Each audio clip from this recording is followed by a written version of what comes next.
Okay, so I am candidate in District 3, and I'm not aware of an opponent, but we will see, because you hear sometimes rumors or rumblings of things, so I guess it's yet to be known, and names will be turned in August 24th, I believe, to the county clerk, and then from there, I think there's 10 days to withdraw a name.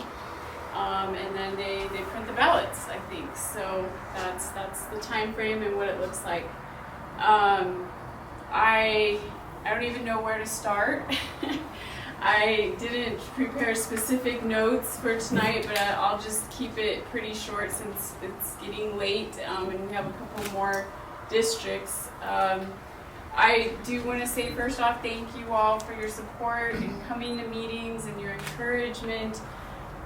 Because this has been physically and emotionally and mentally and spiritually very draining. I mean, it is very draining. So even just the example of the gavel banging, I don't know how many of you that were there at the meeting that saw me or watching, but it scared me. It literally scared me. I pushed my chair back. He kept on. The whole table was shaking. I saw fury coming out of him. And I just thought, how can he be screaming at the public that this is his meeting, right? This is not his meeting. And the public reacted and said, this is our town. And that is the truth of the matter. It's your town. And he's supposed to be representing you, right? So I left, had to, gain my composure and come back. But things like that, they're just hard. They're emotionally draining and hard and difficult. So I know it seems crazy for me to ask for more punishment,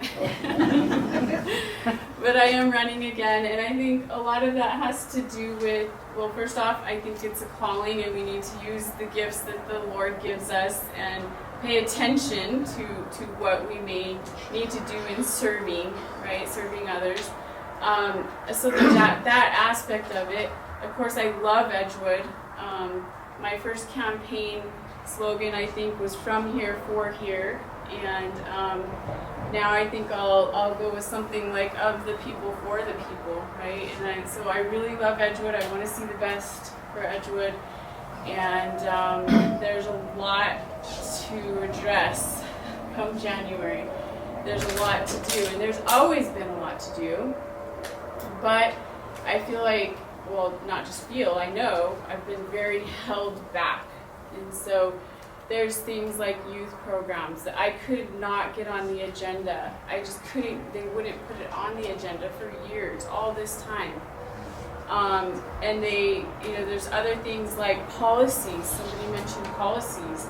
And I would propose resolutions or policy changes, and they just will not put it on. So when you're in the minority, like Sherry and I have, been, it's really, really tough. And I know in Santa Fe, probably Representative Lord knows this too.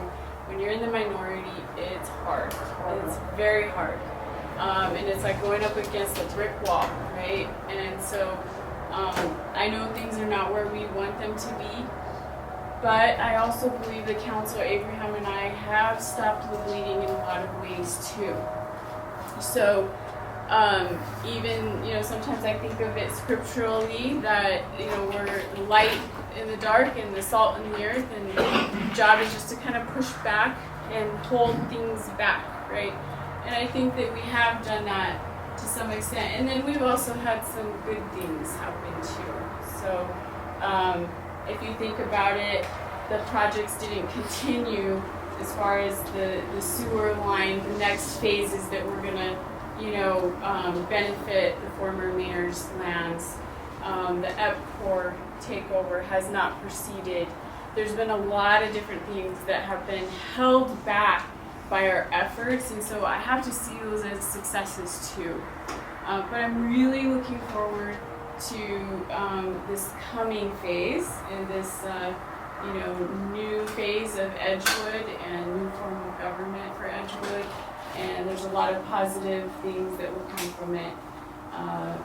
For those of you who don't know, My husband and I are CPAs. I'm a certified fraud examiner also. We have spent our entire careers auditing governments, actually. And so, as ironic as that is, and I've done a lot of fraud work at the state level and for local governments all across the state, and even now expanding into the nation. And so it's transparency and accountability is so important, and I think that's something that when you're not being restricted and held back, that we can change, and should in the future be much, much better. So thank you again for all of you being here. I already answered your question, so I was very clear on that. Yeah, 8 years on the school board. I also I am past president of the School Boards Association, served 5 years at the state level, representing New Mexico throughout the country. And it's that local control is so important. It's one of the core values actually of the School Boards Association. So I don't know why, but anyway, so I'll answer any questions that you guys have. Okay, let's start here. I got a comment. Okay. Not a question. I don't know if all of you in this room know.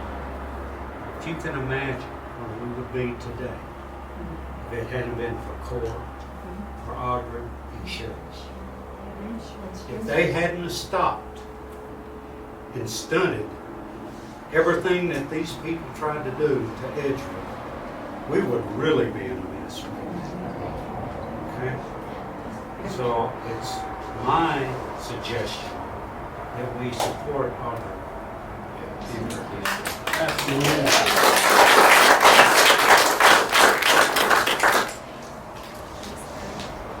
guys are very special to me. I've known you for so long, forever, and these guys too. All right, go ahead. I got a two-part question. The guy that is running the wastewater plant, okay, how did he get away with not showing up to, if it was required? And also, is there a range limitation on Edgewood employees? Because 3 years ago, we had a massive snowstorm. So Norton was injured. There was another guy that had to come in from Estancia. And the other guy lived in Albuquerque and couldn't get out here to run the snowplows. Is there a way to make that employment more local? Because it was, the chief had to use his bobcat to plow out the fire department. That's crazy. And I know that it doesn't snow all the time, but when it does, it really dumps. Those people need to be more available. And I think across the board, all the employees, they need to be within a certain radius of response to Edgewood if they're going to be employed by Edgewood. I'm not even sure if there is a criteria for it. Is there? Well, they do have some on-call requirements, and I know that Norton has retired. So there's Right.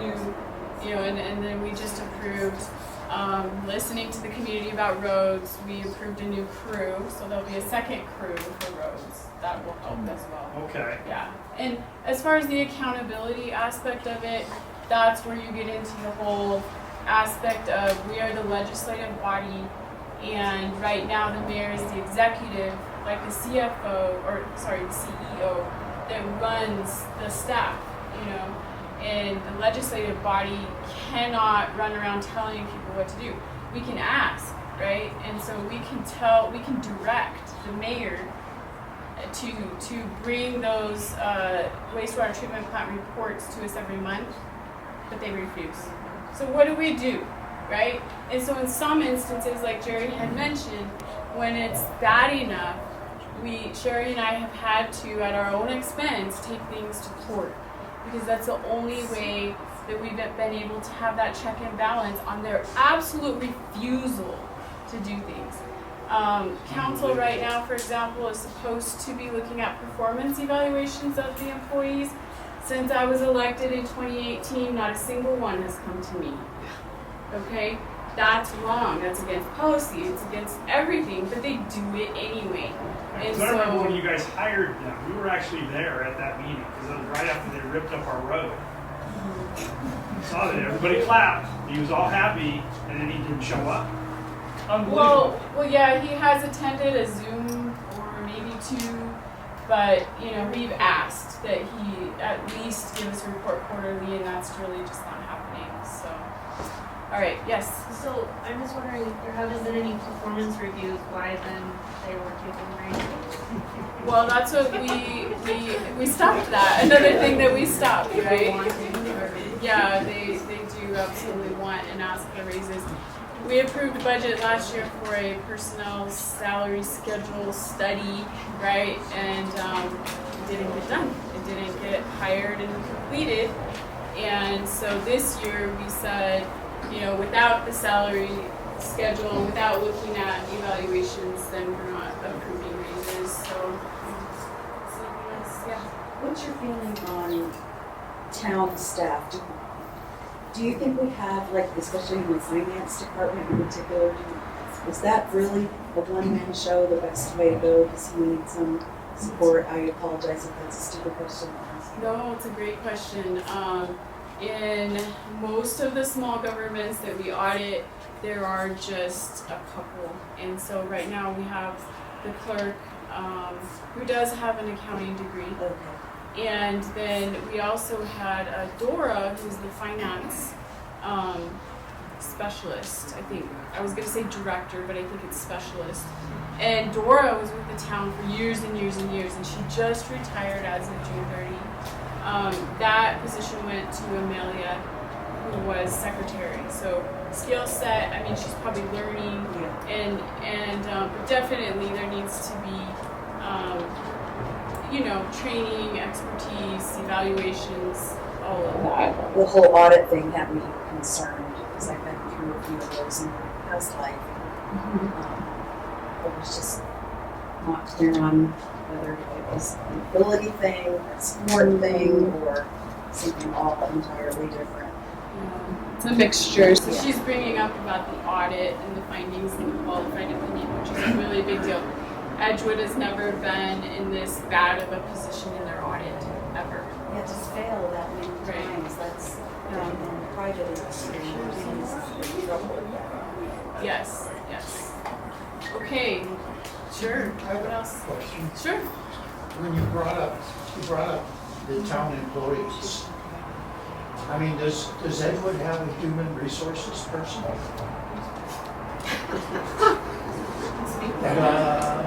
Right. I'm just curious, because that person, you've got a lot of employees and they're out here working the roads, driving the trucks. Do they have the proper credentials and the license? Do the truck drivers over 26,000 pounds have CDLs? The way it's been, quite honestly, is Edgewood has had growing pains, but each person in charge of that department is really the person that's kind of in charge of the employees, and then the mayor has always been, kind of the HR, the lead, like the CEO. So nobody knows. And with, former Mayor Bassett removed, then it switched over to Mayor Pro Tem John Abrams. At that time, I requested an emergency meeting to talk about personnel, to talk about what's going to happen. I never got it. So anyway, that's... Yeah, I was just curious because, there's federal laws on equipment operators, things like that, truck drivers. Yeah. If one of them was to get in an accident and kill one of the citizens, the feds are going to be down here in a minute going, what happened? And if that guy doesn't have a license to operate that equipment, Right. got a real problem. Yes. I spent my whole career in transportation. Oh, okay. And trust me, you open up a whole can of worms, and that's what, does anybody check to see if they have a driver's license?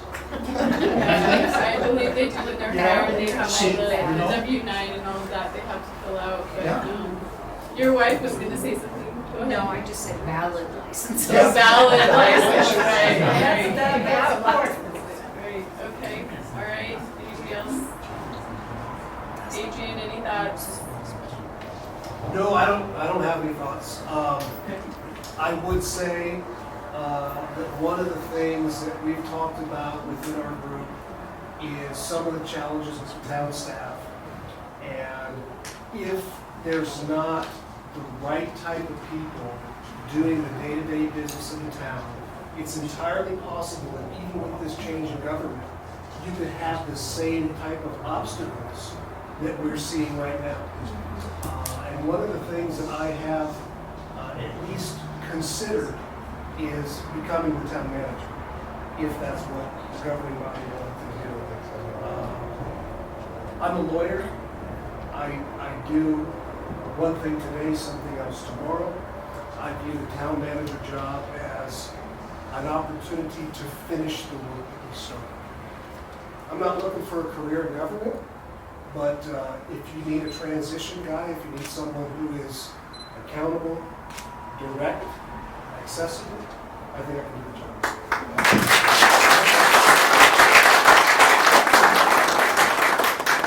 Okay, any other questions? And then I'm going to turn it over to candidate for District 4.